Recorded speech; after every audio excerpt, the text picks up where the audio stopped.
Good morning, everybody. This is James Morris. It's Tuesday morning's edition of Ask the Master Auto Technician. We've talked a lot about filters, but one filter we haven't talked about, and I saw it yesterday. It's a cabin air filter. We talk about engine oil filters. We talk about transmission filters. We even talked about putting power steering filters in the line for the power steering pump. Filter that. Cars have filters in them. And there's no exception. The cabin air filter is something that, well, it's the air you breathe. So what happens is the air that comes in out from outside gets, it gets filtered. Then it gets pushed to the car for you to either cool down or warm up, whatever the case may be. Now, normally, where does the cabin air filter hang out in a car? Well, if cars have a cabin air filter, that's the quick hit. Not all cars have cabin air filters, but most cars, I would venture to say, from 2000 up, have cabin filters, and they're normally located underneath the glove box or in that general proximity. That's where the air conditioning evaporator heater housing box is, over in that direction.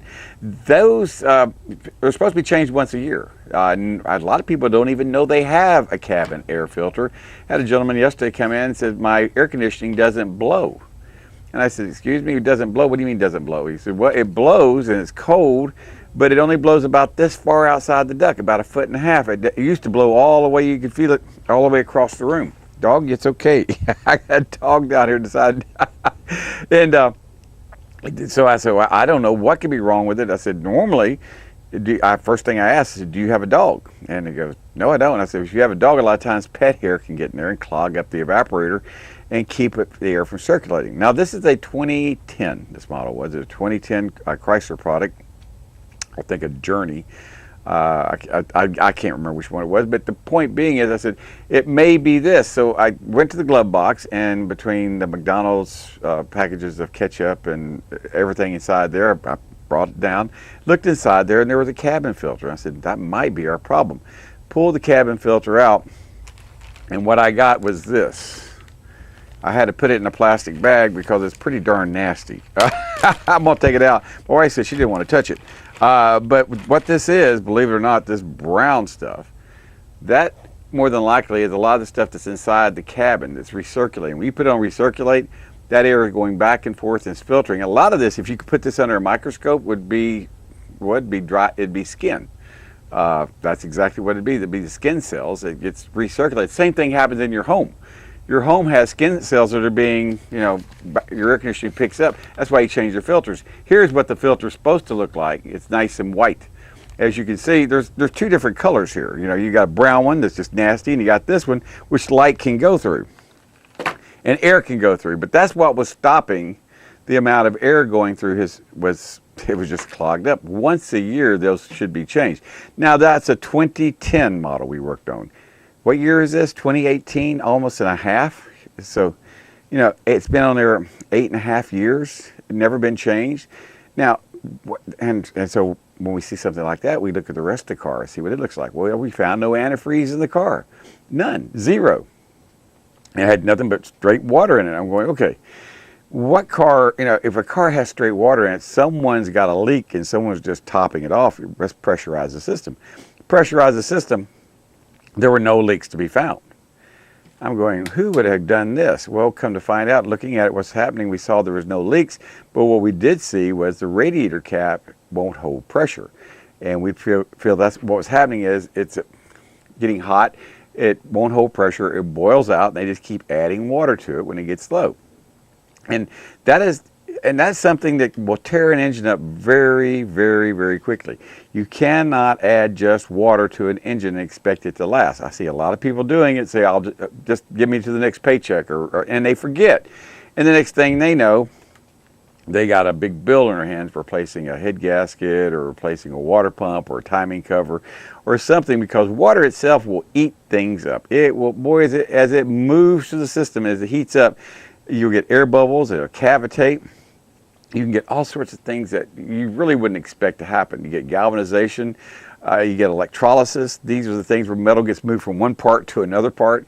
You don't need that. And that's what antifreeze is the purpose of coolant in there is and coolant is nothing more than antifreeze that's been mixed with it's a 50-50 mixture of distilled water or deionized water.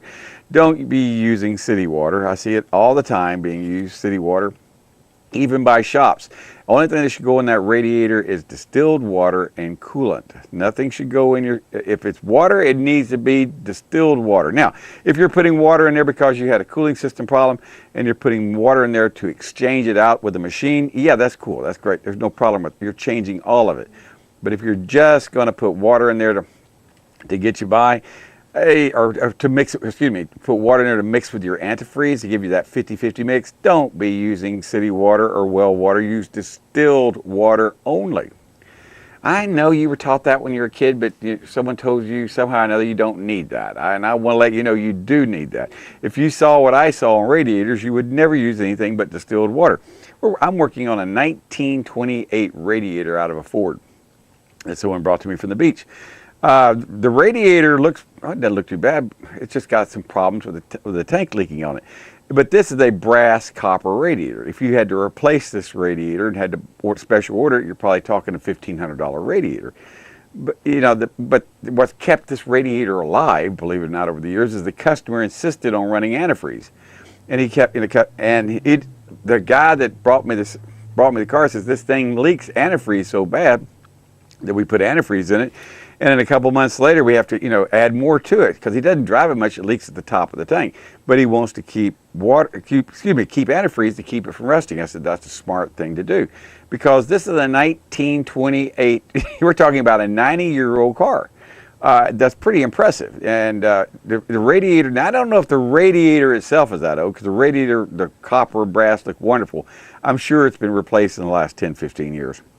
But still, the reason he's kept it looking as good as he's kept it, and working into shape, is because he does maintenance on it. And that's the most important thing on anything, whether it's your cabin air filter, do maintenance on it, change it once a year over 15,000 miles, or even just changing your coolant, which should be changed about every 2 years over 30,000 miles.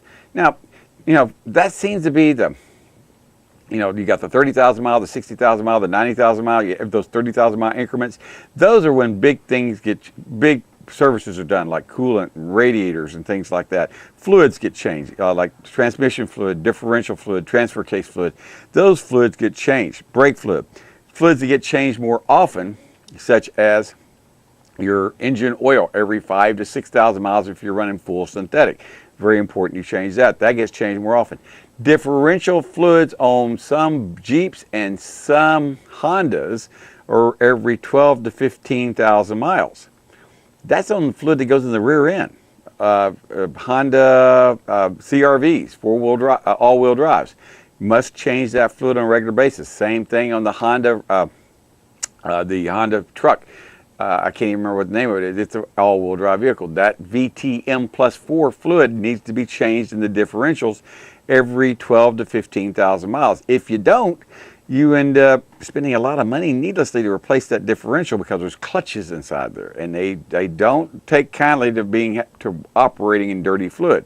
That fluid must be changed on a regular basis. So that's just something to give, maintenance. We talk about it all the time. Talk about the importance of having, if you want a car to last you 300,000, 400,000, 500,000 miles, you're going to have to do maintenance as long as you own it. Too many people don't do maintenance until they have a big problem. They'll change their oil maybe, but that might be as far as they go.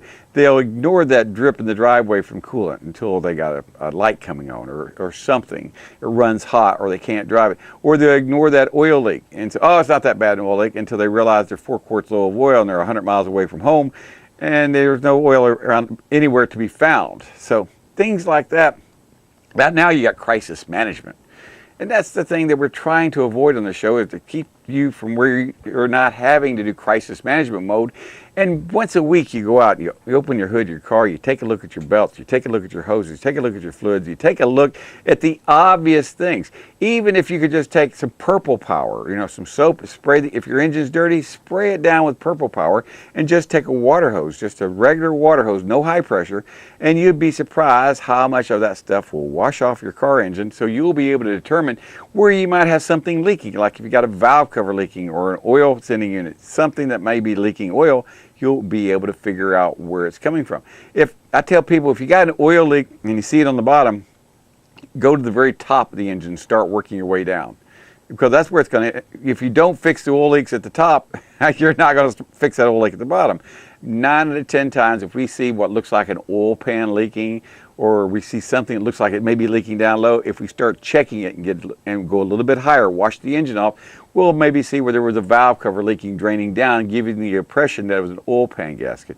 Or we may see something as simple as a PCV grommet. I've seen PCV grommets that you would swear the engine had a valve cover leak, and what it was just the PCV grommet wasn't tight, causing it to let oil leak. And all we had to do was change the little grommet. But sometimes you have to wash an engine off to get that, to find out what's going on. And that's the only way I know how to be able to fix one. Are you all right over there, dog? He's just miserable this morning, it sounds like. But I guess it's too early for him to get up, but that's Buddy. He likes to sit over there and critique my show. But if you got a car question, give us a call, 850-763-0555. But management of doing preventive maintenance, as far as maintenance, some management of it, that's something that a lot of people just get so busy. And it's easy to get busy. That's why James Auto Center is here to take care of that need for you. If you don't have someone taking care of your car, call James Auto Center at 763-0555. Set up an appointment. Come by here. Test drives are free, and all work starts with a test drive. We do this for a couple of reasons. We want to make sure we understand what your concerns are. We also want to see the condition of the car. What kind of car are you bringing us? You're bringing us a car that's got problems that maybe you don't realize you have problems, and we can point those out before we start on the car. We'd rather point them out before we start working on one that you have certain problems with it than after we get the car, then you coming back and noticing these problems. So that's one of the reasons we go for a ride. You'd be surprised how many people say, I didn't have that check engine light before I brought it here. And I said, well, we're just in the driveway going for a test drive. I haven't done anything. Well, I never noticed that light on before. And I said, well, like I said, I'm just pointing it out to you. That way we have complete lines of communication open, because some people just don't pay attention to what lights are on the dash. So that's a good place to start. Pay attention to the lights that are on the dash. If you see that TPMS light, maybe it means something. Maybe it means something like maybe check your tires. Or if you see a check engine light, don't put a piece of black tape over it. I have people all the time coming here with black tape. I got a bad catalytic converter. I say, you sure that's all wrong with it? Yeah, I'm sure. We get down there. We have catalytic converter codes. We have codes for the mass airflow sensor. We have codes for about a dozen different things. And they never knew that. And they go, maybe that's why I'm only getting 12 miles to a gallon. I go, could be. I said, if you see a light, that means something. Just quit ignoring those lights, because what may not tear up now, if you ignore it, you're going to tear other stuff up down the road later. Like I said, if that check engine light, if you ignore it long enough, you can do damages to very expensive parts down the road that aren't covered under warranty because you ignored that check engine light way too long. Hey, if you got a car question, like I said, this is Monday through Friday show from 6 to 6:30. We do this right here on WPGX Fox 28, high atop the offices of James Auto Center at 1301 East 11th Street in Panama City, Florida, right across from Rosenwald High School.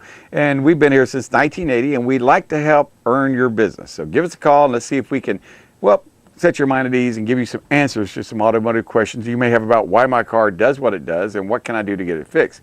Like I said, all work begins with a test drive, and from there we'll be able to tell you how much time that we think we're going to need to be able to diagnose and repair your car. Hey, this is James Morris. Give us a call. We'll be right back.